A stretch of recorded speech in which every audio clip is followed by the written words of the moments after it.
Twee gasse word in elk van 4 leehouers by dieselfde temperatuur geplaas. Die diagramme toon die molekuule van die gasse en die volumes van die houers aan die begin van die reaksie. In watter een van die volgende houers is die aanvanklike reaksietempo die hoogste? Die korrekte antwoord is A.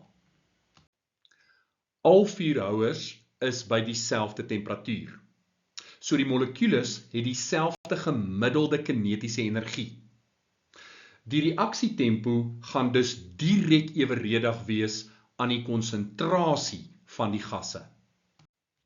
So hier gaan ons kolletjies tel. Ons het 1, 2, 3, 4 wit kolletjies. 4 gedeel deur 5.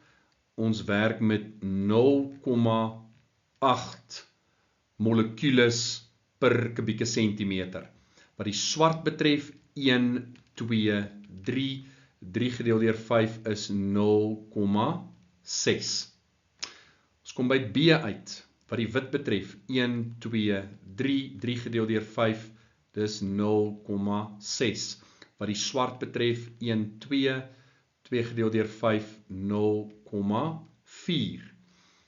C, se wit, 1, 2, 3, 4. Gedeel deur 10 is 0,4. Die swart is 1, 2, 3. Gedeel deur 10 is 0,3.